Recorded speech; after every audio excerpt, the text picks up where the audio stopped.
Let's welcome in the president of basketball operations, Jeff Weltman. Jeff, congratulations. You're getting rave reviews on your trade. Well, be careful about rave reviews, but I appreciate the congratulations, Mike. Stan was just on. Everybody seems to think this was a low-risk, high-reward deal. Is Markelle Fultz a guy you actually targeted, or how did it come about that the deal was made?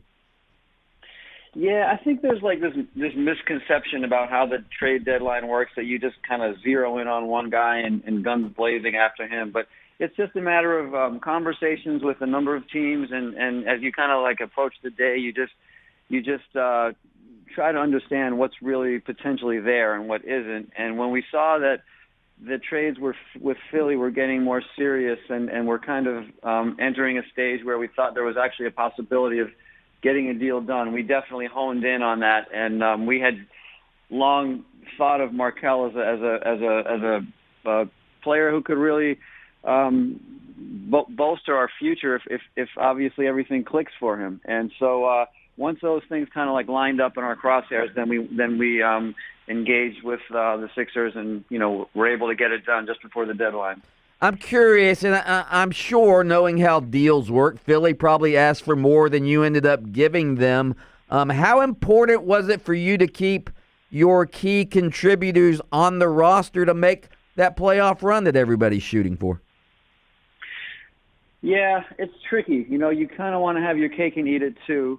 We're obviously straddling a line right now where we're trying to get into that playoff picture. We're 3.5 back of two teams right now, and two games back from another team. But we're in the hunt, and so we were hoping to not sacrifice that, and also kind of add to the future prospects for the team. And this is one of those trades where you're kind of able to do both. We still have to wait and see how the team performs the rest of the season, and we'll have some, decisions to make this summer, as will the players on our roster. Some of our free agents will have their own decisions to make. But in the meantime, we do believe that, we've got enough talent on our team, and our team is coming together in a good way, that hopefully we can keep things interesting the rest of the season. And, we've added another player that we're excited about for the future. Now, Markelle obviously has not played in nearly 3 months. He's had some shoulder issues. Is this a gamble? Yeah, I mean, I think that anytime you are trading assets for a player who hasn't done it yet, at this level, it would be characterized as a gamble. I would say it's a very high reward gamble on our part, and as I said yesterday, I'll let the pundits assess the risk on it. It is what it is, what we gave up for him.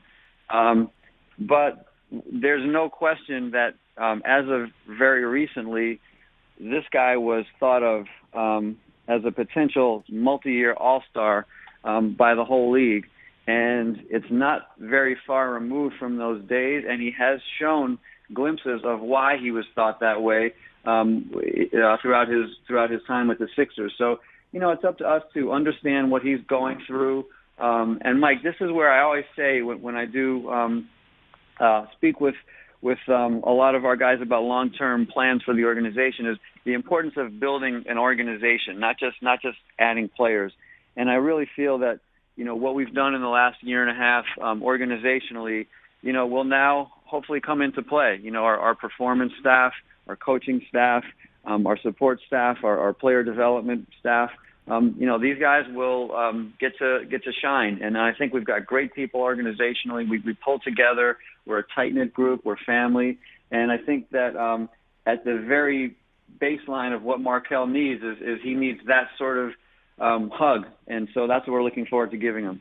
Jeff Weltman, president of basketball operations for the Orlando Magic, right here on Open Mic. It was your first year as the president of basketball operations in the new regime in 2017. Your first draft pick was 6th overall, Jonathan Isaac. Where did you have Markelle Fultz ranked going into that draft?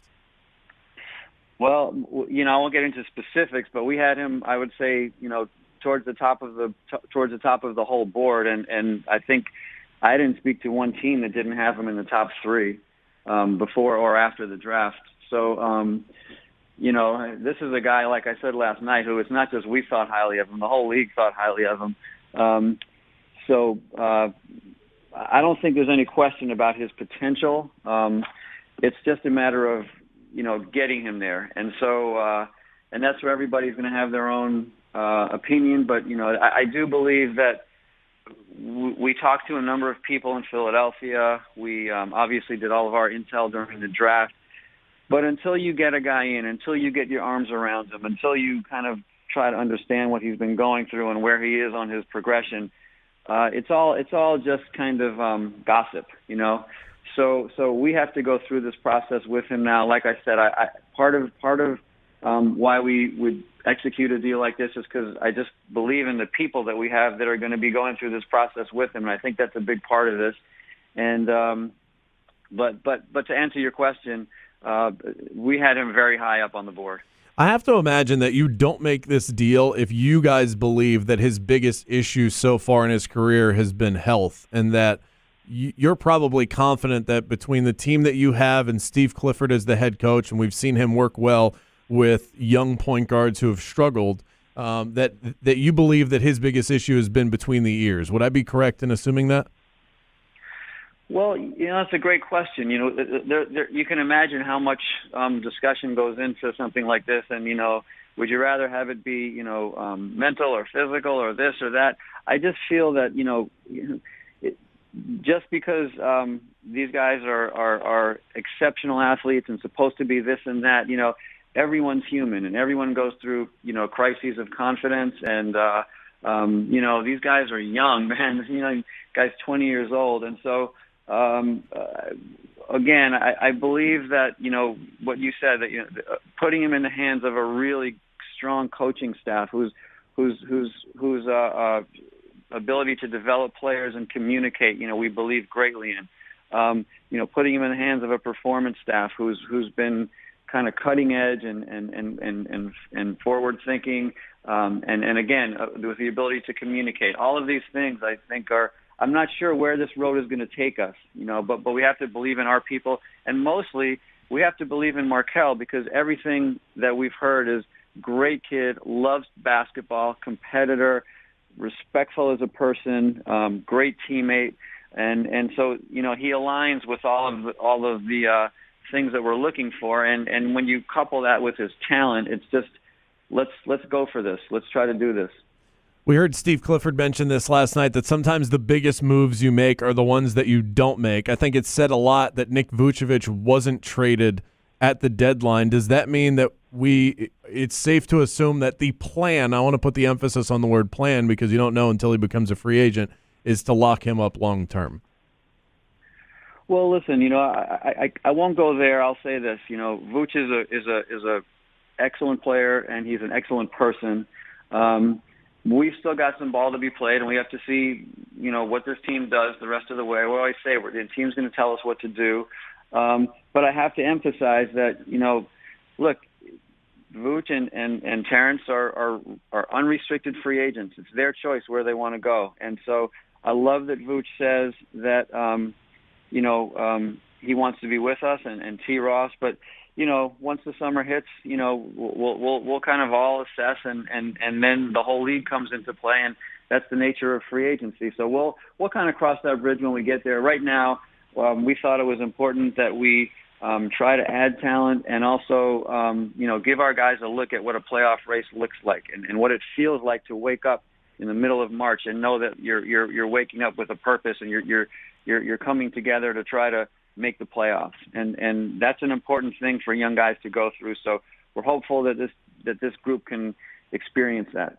Jeff, real quick, in about 30 seconds. So when will Markelle be in town? When will he get his physical? When will you guys know when do you guys start working with him? He is actually in town right now getting his physical. He took a red eye. He's going to be in and out today just to get his physical done. Once you do a trade in season, you have 48 hours to complete the physical. So we're going to knock that out today. He's going to go back to LA to continue his rehab. And then obviously with the team being on the road, this is a perfect time for him to do what he's doing out there. We're on the road. We get back. It's All-Star break. That'll give us all time to devise a strategy and figure out best next course. And that's what we'll do this week.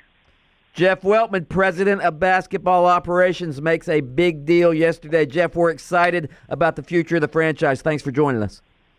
Thanks so much.